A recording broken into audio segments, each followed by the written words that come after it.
नमस्कार दोस्तों, electro viral podcast में आपका स्वागत है। नमस्कार। आज बात करते हैं उस दिन की, या यूं कहें कि उन 2 दिनों की, जब भारत का एक बहुत बड़ा हिस्सा अचानक अंधेरे में डूब गया था। हम 30 और 31 जुलाई 2012 के उस विशाल बिजली ब्लैकआउट की गहराई में उतर रहे हैं। हमारे पास जो जानकारी है वो इस घटना के असर, इससे सीखे गए सबक और उसके बाद पावर सेक्टर में जो बदलाव हुए उन पर रोशनी डालती है। हमारा मकसद ये समझना है कि आखिर इतना बड़ा संकट आया क्यों और इससे निकलने के बाद हमने क्या सुधारा। ये कोई मामूली बिजली कटौती नहीं थी, है ना? इसने देश के उत्तरी और पूर्वी हिस्सों को, मतलब एक बड़े हिस्से को अपनी चपेट में ले लिया था। एक ऐसी घटना जिसने दुनिया भर का ध्यान खींचा। चलिए पहले पहले इसके पैमाने को समझने की कोशिश करते हैं। कितना बड़ा था यह असर? हाँ, इसका पैमाना तो अभूतपूर्व था। बिल्कुल, आंकड़े अगर देखें तो लगभग 62 करोड़ लोग, मतलब भारत की आधी से ज्यादा आबादी उस वक्त सीधे तौर पर प्रभावित हुई थी। 62 करोड़। हाँ, दुनिया की आबादी का करीब 9% हिस्सा बिना बिजली के था। ये इतिहास के सबसे बड़े पावर आउटेज में गिना जाता है। सिर्फ मतलब कितना बड़ा एरिया था वो ही नहीं, बल्कि कितने लोग प्रभावित हुए, उस लिहाज से ये बहुत ही बड़ा था। 62 करोड़, ये संख्या तो, अरे बाप रे, दिमाग चकरा देती है।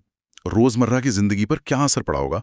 मतलब आजकल तो कुछ घंटे बिजली ना हो तो मुश्किल हो जाती है, यहाँ तो करोड़ों लोग थे। असर तत्काल था और बहुत गंभीर। सोचिए ना, सुबह लोग उठे और देखा बिजली ही नहीं है। दिल्ली जैसी जगहों पर मेट्रो सेवाएं पूरी तरह ठप हो गईं। हजारों यात्री जहां तहां फंस गए। ट्रैफिक सिग्नल बंद हो गए तो सड़कों पर भयानक जाम। हाँ, वो तो हो गई। रेलवे नेटवर्क पर भी बहुत बुरा असर पड़ा। करीब 300 ट्रेनें या तो रद्द करनी पड़ी या उनका रूट बदलना पड़ा। अस्पताल, हाँ, बड़े अस्पतालों में तो जनरेटर्स थे, लेकिन छोटे क्लिनिक, घरों में मरीजों की देखभाल बहुत मुश्किल हो गई। स्कूल कॉलेज बंद करने पड़े। पीने के पानी की सप्लाई भी कई जगह रुक गई, क्योंकि water treatment plant, pumping station सब बिजली पर ही तो चलते हैं। बाप रे, यानी एक तरह से आधुनिक जीवन की धड़कन ही रुक सी गई थी। और उद्योगों और अर्थव्यवस्था पर, उस पर क्या असर हुआ इसका? आर्थिक नुकसान बहुत बड़ा था। हालांकि सटीक आंकड़ा लगाना हमेशा मुश्किल होता है ऐसी स्थिति में, पर अनुमान अरबों डॉलर में लगाए गए थे। फैक्ट्रियों में उत्पादन रुक गया, दुकानें, बिजनेस बंद हो गए, खासकर वो जो बिजली पर ज्यादा निर्भर थे। हाँ बिल्कुल। एटीएम मशीनें बंद हो गईं, बैंकिंग कामकाज पर असर पड़ा। ये घटना एक कड़वा सच सामने लाई कि हमारी पूरी अर्थव्यवस्था किस हद तक एक स्थिर और भरोसेमंद पावर ग्रिड पर टिकी हुई है। ये सिर्फ सुविधा की बात नहीं है, ये तो आर्थिक जीवन रेखा का सवाल है। बिल्कुल।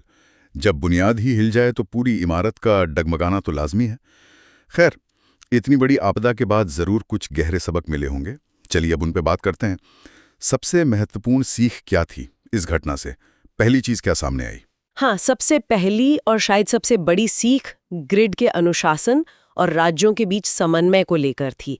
जो जांच समितियां बनी, उन्होंने पाया कि ब्लैकआउट की एक मुख्य वजह ये थी कि कुछ उत्तरी राज्य वो अपने तयशुदा कोटे से कहीं ज्यादा बिजली ग्रिड से खींच रहे थे। अच्छा। हाँ, ये बिल्कुल वैसा ही है जैसे मान लीजिए एक ही पाइपलाइन से कई लोग जरूरत से ज्यादा पानी खींच लें, तो नतीजा क्या होता है? प्रेशर गिर जाता है और सप्लाई ठप हो जाती है। यहाँ भी कुछ वैसा ही हुआ। ग्रिड पर जरूरत से ज्यादा दबाव पड़ा और वो चरमरा गया। तो मतलब ये सिर्फ एक टेक्निकल फेलियर नहीं था, इसमें व्यवस्था और अनुशासन की कमी भी एक बड़ा कारण थी। राज्य ज्यादा बिजली क्यों खींच रहे थे? क्या उन पर कोई नियंत्रण नहीं था उस वक्त? देखिए, ये थोड़ा जटिल मुद्दा था। राज्यों पर अपनी बिजली की मांग पूरी करने का दबाव तो रहता ही है ना, खासकर गर्मियों में जब मांग बढ़ जाती है। कुछ राजनीतिक कारण भी हो सकते हैं। नियम तो पहले भी थे, लेकिन शायद उनका उतनी सख्ती से पालन नहीं हो रहा था, और शायद जो तात्कालिक नतीजे होते हैं उनका डर कम था। इस घटना ने ये बिल्कुल साफ कर दिया कि ग्रिड एक साझा संसाधन है, एक कॉमन रिसोर्स है, और हर हिस्सेदार को अनुशासन में रहना ही होगा, वरना अंजाम सबको भुगतना पड़ेगा। ये एक कड़ा सबक था कि नियमों का पालन सिर्फ कागज पर नहीं, जमीन पर भी होना चाहिए, सख्ती से। ठीक है, तो पहला सबक था अनुशासन और समन्वय का राज्यों के बीच। इसके बाद सुरक्षा प्रणालियों की बात आती है, प्रोटेक्शन सिस्टम्स की। क्या हमारे सुरक्षा इंतजाम उस वक्त नाकाफी साबित हुए? यहाँ कुछ दिलचस्प तकनीकी पहलू भी होंगे शायद। बिल्कुल। दूसरी अहम सीख यही थी कि हमारी जो सुरक्षा प्रणालियां हैं, जो प्रोटेक्शन सिस्टम्स हैं, हाँ। उनको फौरन अपग्रेड करने की जरूरत है। जो मौजूदा सिस्टम थे वो इतने बड़े पैमाने पर होने वाले फॉल्ट को या तो संभाल नहीं पाए या उसे फैलने से रोकने में पूरी तरह कामयाब नहीं हुए। सोचिए, ग्रिड में सुरक्षा रिले लगे होते हैं। हाँ, उनका काम होता है कि अगर किसी हिस्से में गड़बड़ी हो तो उसे बाकी ग्रिड से अलग कर दें ताकि समस्या फैले नहीं। जैसे घर में फ्यूज उड़ जाता है ना, ताकि बाकी वायरिंग बच जाए, वैसा ही कुछ। अच्छा। लेकिन 2012 में ये सिस्टम या तो ठीक से काम नहीं कर पाए या कहें कि समस्या इतनी तेजी से फैली कि सिस्टम को प्रतिक्रिया देने का मौका ही नहीं मिला। तो क्या ये रिले पुराने पड़ गए थे या उनके डिजाइन में ही कोई कमी थी? हो सकता है दोनों ही बातें हों। कुछ उपकरण पुराने हो सकते हैं, पर ज्यादा बड़ी बात ये थी कि शायद ग्रिड का जो आकार था, जो जटिलता थी, उसके हिसाब से सुरक्षा प्रणालियों का डिजाइन और उनका समन्वय, जिसे रिले कोऑर्डिनेशन कहते हैं, वो उतना मजबूत नहीं था। Relay coordination? हाँ, इसका मतलब है कि कौन सा रिले कब और कितनी तेजी से काम करेगा, इसका एक सटीक तालमेल होना चाहिए, ताकि सिर्फ जरूरी हिस्सा ही अलग हो, पूरा का पूरा सिस्टम बंद ना हो जाए। इस घटना के बाद इसे सुधारा गया और साथ ही ऑटोमेटिक लोड शेडिंग को अनिवार्य किया गया। Automatic load shedding? जी। ये कैसे काम करता है, थोड़ा समझाएंगी? हाँ, इसका सीधा मतलब है कि अगर ग्रिड पर अचानक बहुत ज्यादा लोड आ जाता है, मतलब मांग एकदम से बहुत बढ़ जाती है, तो सिस्टम खुद ब खुद कुछ गैर जरूरी या कम प्राथमिकता वाले इलाकों की बिजली थोड़ी देर के लिए काट देता है, ताकि पूरा ग्रिड फेल होने से बच जाए। ये एक तरह का सेफ्टी वॉल्व है। राइट।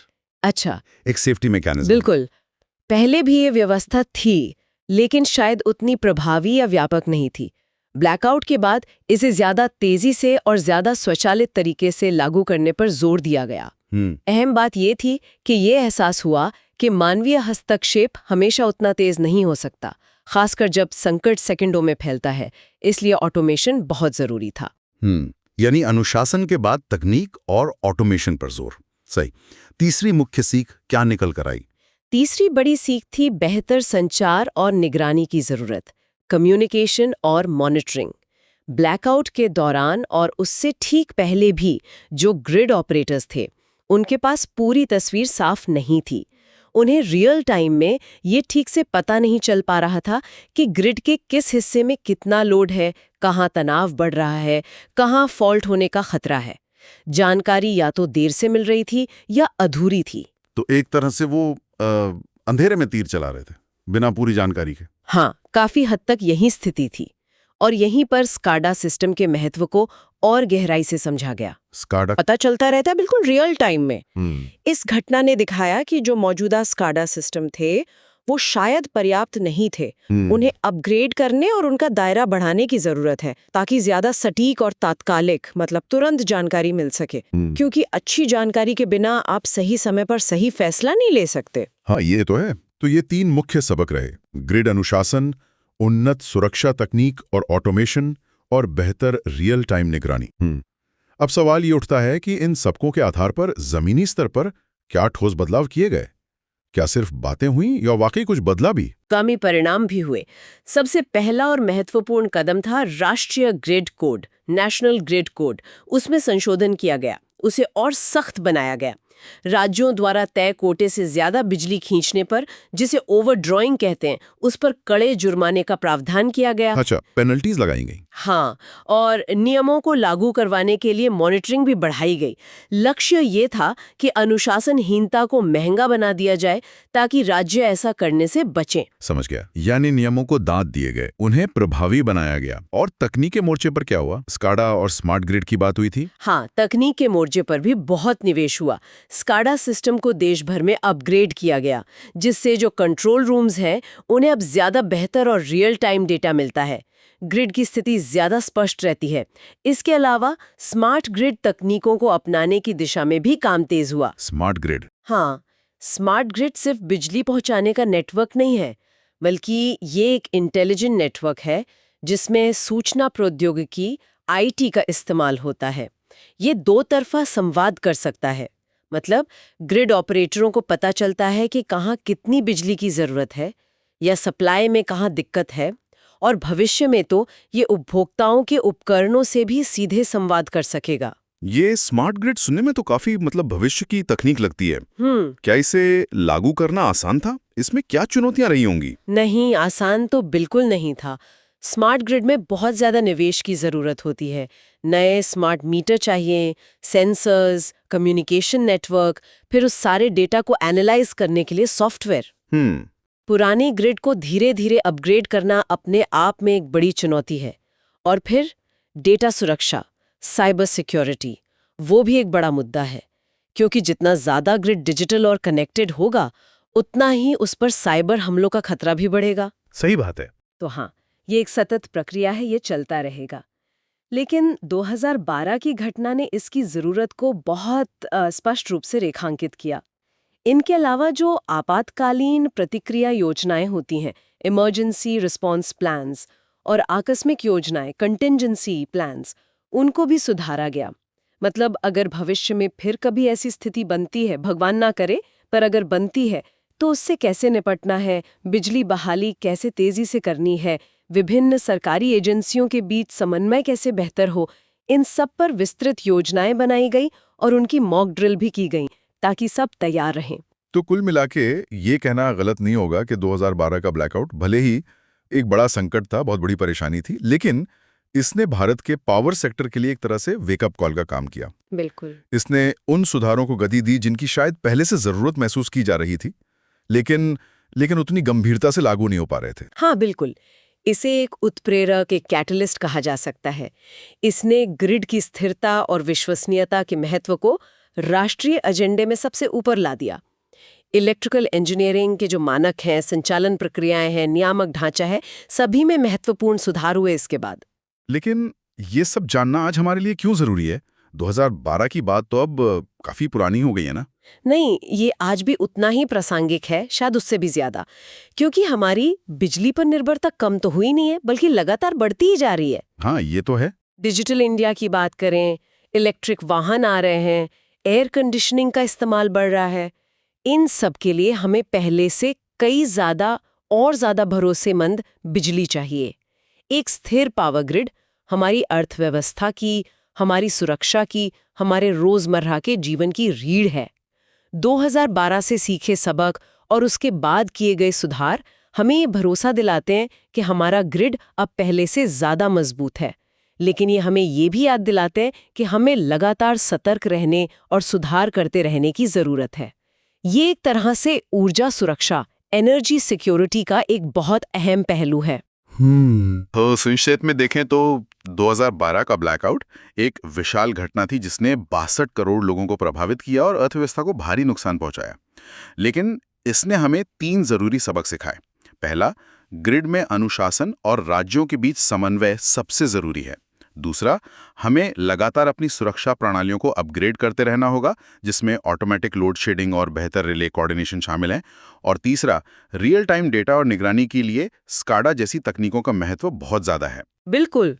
और इन्हीं सबकों के चलते राष्ट्रीय ग्रिड कोड सख्त हुआ, स्काडा सिस्टम अपग्रेड हुए, स्मार्ट ग्रिड की तरफ कदम बढ़े और आपातकालीन योजनाएं बेहतर हुईं। इन सब ने मिलकर भारतीय पावर ग्रिड को निश्चित रूप से पहले से ज्यादा लचीला, रिजिलिएंट और मजबूत बनाया है। लेकिन जैसा मैंने कहा, ये एक सतत यात्रा है, कोई मंजिल नहीं कि बस पहुंच गए। और यहीं पर एक महत्वपूर्ण सवाल खड़ा होता है जिस पर हमें लगातार सोचते रहना होगा।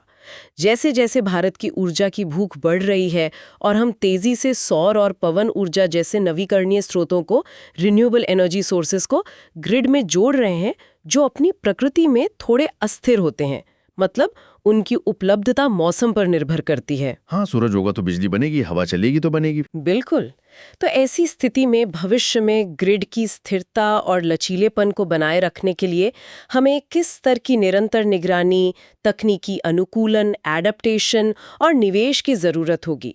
क्या हम आने वाली चुनौतियों के लिए, जैसे कि जलवायु परिवर्तन का ग्रिड पर क्या असर पड़ेगा, या साइबर खतरों के लिए, क्या हम पूरी तरह तैयार हैं? ये सवाल अहम है। वाकई ये सवाल हमें भविष्य की ओर देखने और तैयारी जारी रखने की प्रेरणा देता है। निरंतर सुधार और अनुकूलन ही आगे का रास्ता है। चलिए आज की इस गहरी पड़ताल को यहीं रोकते हैं। तो दोस्तों, ये था आज का एपिसोड इलेक्ट्रो वायरल पॉडकास्ट का। अगर आपको ये जानकारी पसंद आया हो तो चैनल को सब्सक्राइब कीजिए और वीडियो को शेयर करना ना भूलें।